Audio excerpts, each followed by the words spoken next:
قد افلح من تزکا وذکر اسم ربہ فصلی بل تؤثرون الحیاۃ الدنیا والآخرۃ خیر وابقی. دنیا کے سارے غم اور پریشانیاں یہی رہ جائیں گے. اصل فکر بس آخرت کی لگا لے. ایک فکر ہر فکر سے بے نیاز کر دے گی, ہر فکر کو کاٹ دے گی, اور وہ فکر آخرت ہے. تقوی میں, اللہ کے ڈر میں, دنیا اور آخرت کی ساری مشکلات کا حل ہے. اللہ کا وعدہ ہے, اللہ نے اہل کتاب سے وعدہ کیا تھا کہ اگر وہ اپنی کتاب کو قائم کرتے, اس پر عمل کرتے, تو لَأَكَلُوا مِن فَوْقِهِمْ وَمِن تَحْتِ أَرْجُلِهِمْ, آسمان سے بھی رزق برستا, پاؤں کے نیچے سے بھی نکلتا. رزق کی تنگی فراوانی یہ سب بھی اللہ کے ڈر کے ساتھ. اللہ سے ڈرنے والے بن جائیں, گناہوں سے بچیں, ساری مشکلات آسان ہو جائیں گی. لیکن یہ نقطہ ہمیں سمجھ میں نہیں آتا. انسان کے رزق میں رکاوٹ اس کے اپنے گناہوں کی وجہ سے ہوتی, انسان پہ حالات کی تنگی اس کے اپنے گناہوں کی وجہ سے ہوتی ہے. تو ہم سب کو نحوستیں باہر سے نہیں اندر سے دیکھنی چاہیے. سب سے بڑی نحوست گناہوں کی نحوست ہے, اللہ کی نافرمانی کی نحوست ہے. جس جگہ پر نماز نہ پڑھی جائے وہ جگہ منحوس ہو جاتی. تو یہ دیکھیں کہ کہاں گناہ ہو رہے ہیں. اگر ہمارے گھروں میں ہر وقت میوزک بج رہا ہے, اور رحمت کے فرشتے کہاں سے آئیں گے؟ ہر طرف تصویریں لٹک رہی, رحمت کے فرشتے کہاں سے آئیں گے؟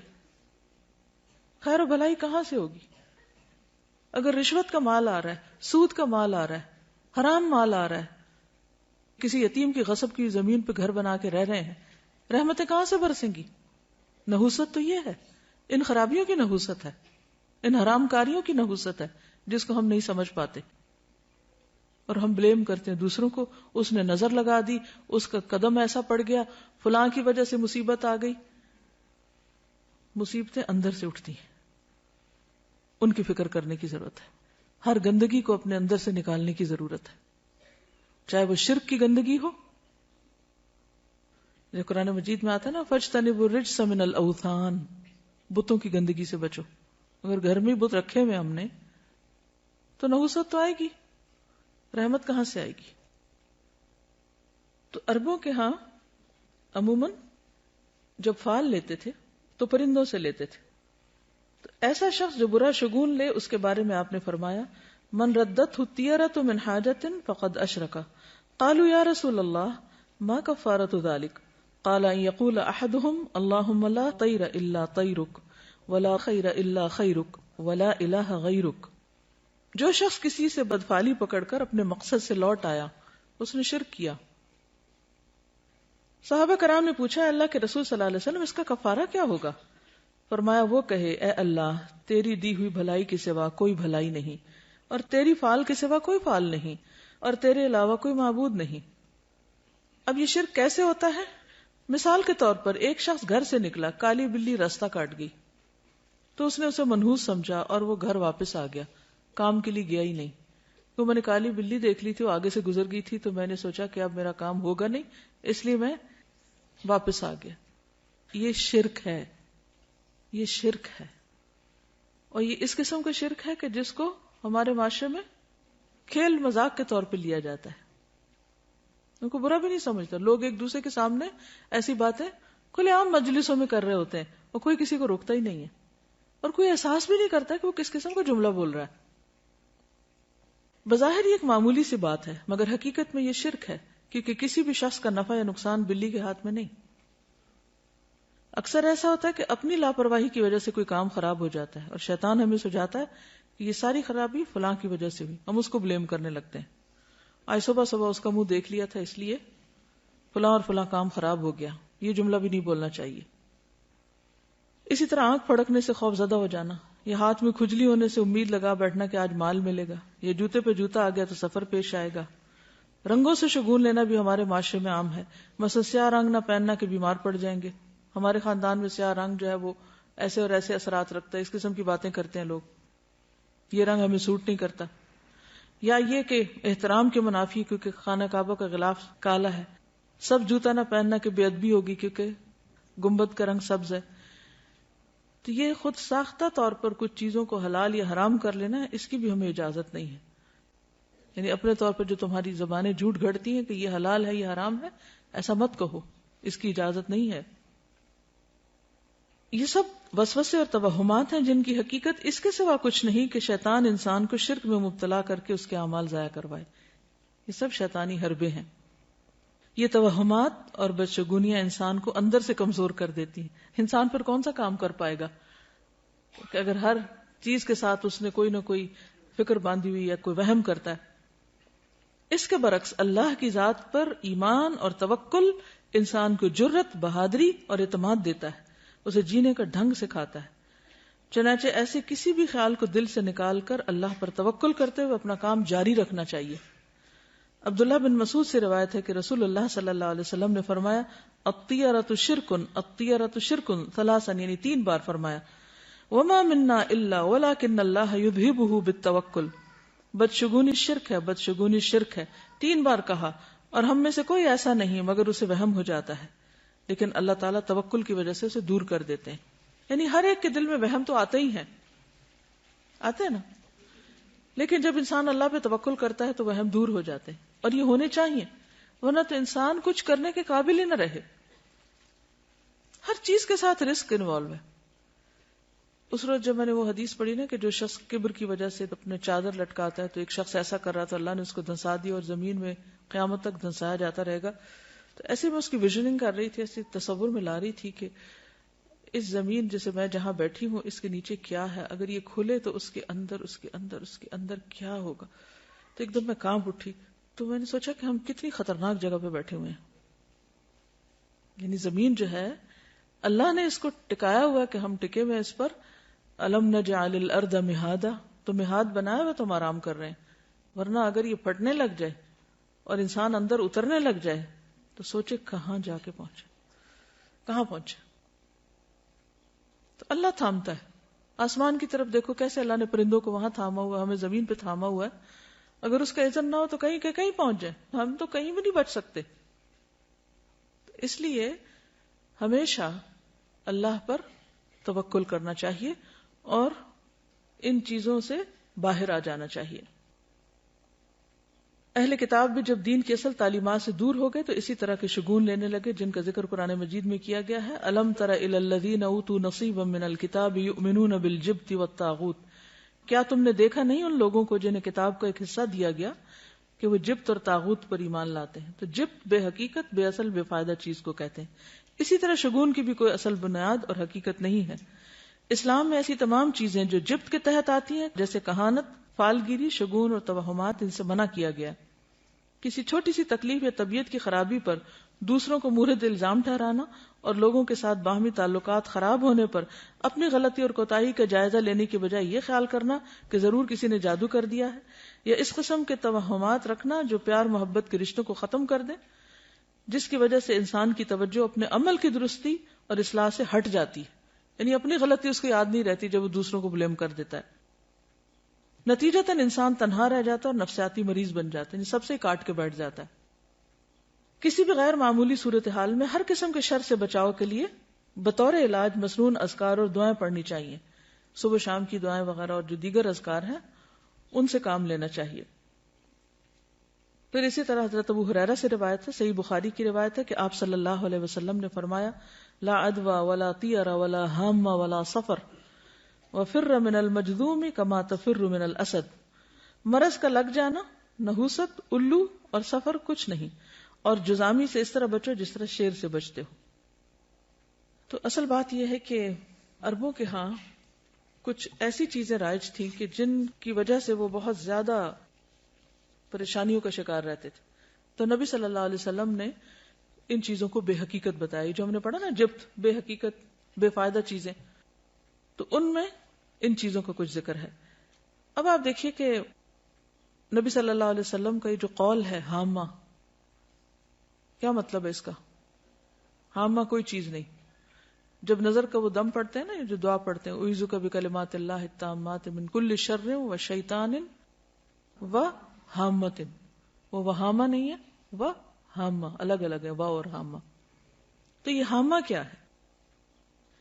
تو بقیہ کہتے ہیں کہ میں نے محمد بن راشد سے یہ بات پوچھی کہ یہ کیا چیز ہے، تو انہوں نے کہا کہ جاہلیت میں لوگ کہا کرتے تھے کہ جب بھی کوئی شخص مر جاتا ہے اور اسے دفن کیا جاتا ہے تو اس کی قبر سے ایک الو نکلتا ہے. یہ دور جاہلیت کی ایک سوچ ہے.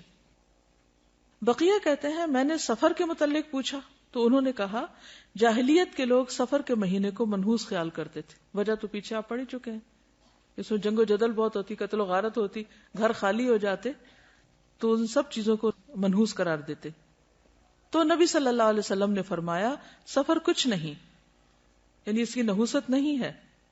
محمد بن راشد کہتے ہیں کہ میں نے ان لوگوں کو بھی سنا جو کہتے ہیں کہ سفر ایک پیٹ کے درد کا نام ہے, یعنی ایک بیماری ہے, اور وہ لوگ کہا کرتے تھے کہ یہ متعدی ہوتا ہے, یعنی دوسروں کو لگ جاتا ہے. تو آپ نے فرمایا کہ سفر کی کوئی حقیقت نہیں. ٹھیک ہے, تو یہ جو حدیث ہے نا لا عدوى ولا طیر ولا حام ولا سفر, یہ سب بے حقیقت چیزیں ہیں, جبت ہے. ٹھیک ہے. اشہب کہتے ہیں کہ امام مالک سے رسول اللہ صلی اللہ علیہ وسلم کی قول لا سفر, سفر کچھ نہیں ہے کے بارے میں سوال کیا گیا تو انہوں نے کہا کہ اہل جاہلیت سفر کے مہینے کو 1 سال حلال کر لیتے اور 1 سال حرام کر دیتے. تو نبی صلی اللہ علیہ وسلم نے فرمایا سفر کچھ نہیں ہے.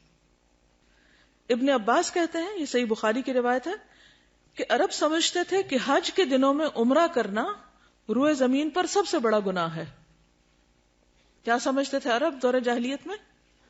کہ حج کے مہینوں میں عمرہ نہیں کیا جا سکتا, بہت بڑا گناہ سمجھتے تھے اس کو.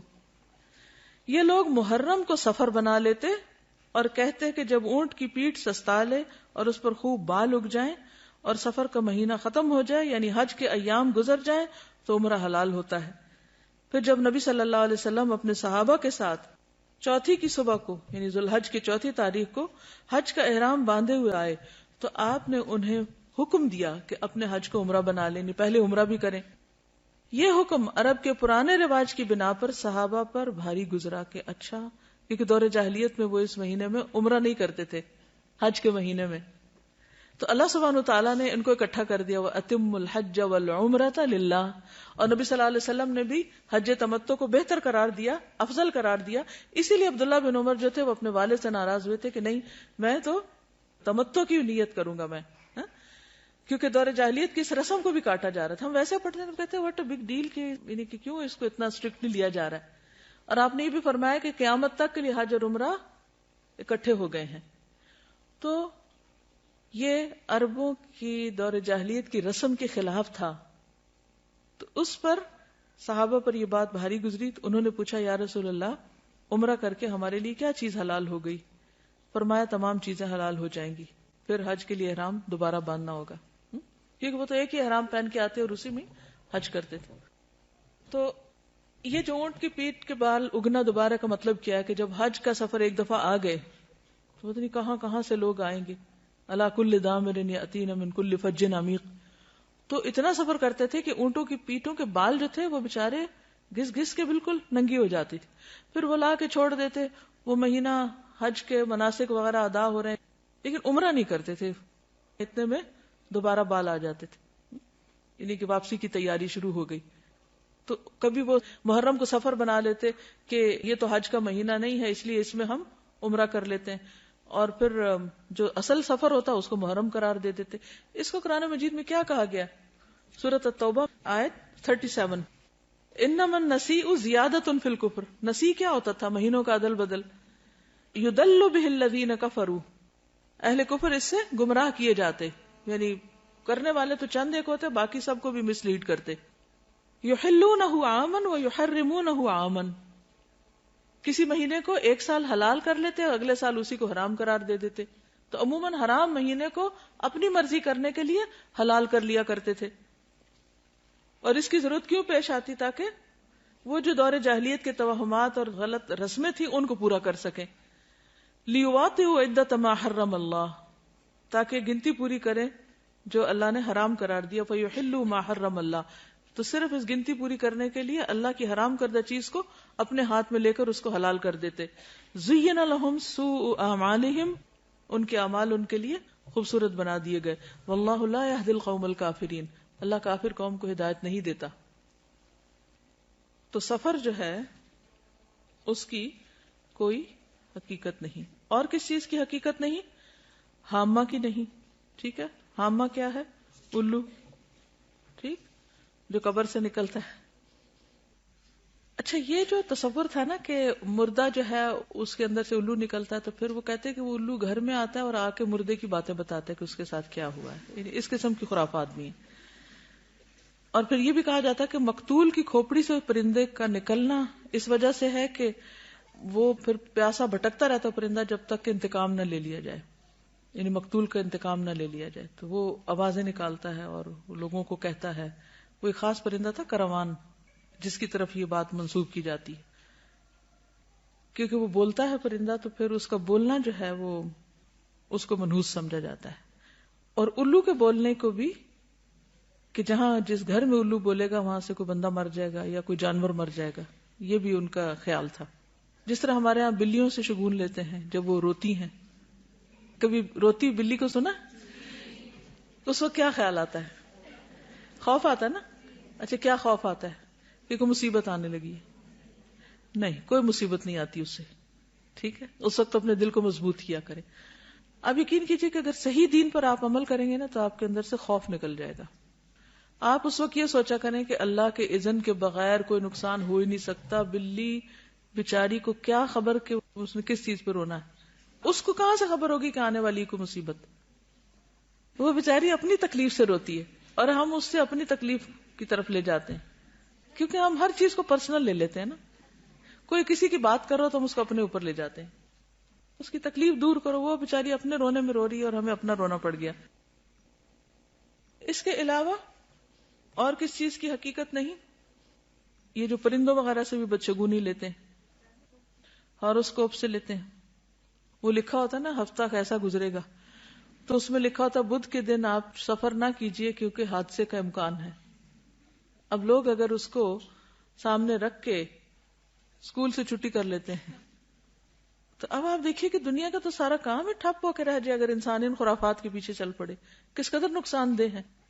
تو ایسا سوچنا اور ہاروسکوپ پر یقین رکھنا یہ کفر ہے، شرک ہے. اور کس قدر افسوس کی بات ہے کہ کھلے عام بعض اوقات ان چیزوں کو پروموٹ کیا جا رہا ہوتا ہے اور لوگوں میں کوئی حلال حرام کی پھر تمیز ہی نہیں رہی، جائز ناجائز کی تمیز نہیں. اور اس طرح شیطان ہمارا ایمان اچک کے لے جاتا ہے.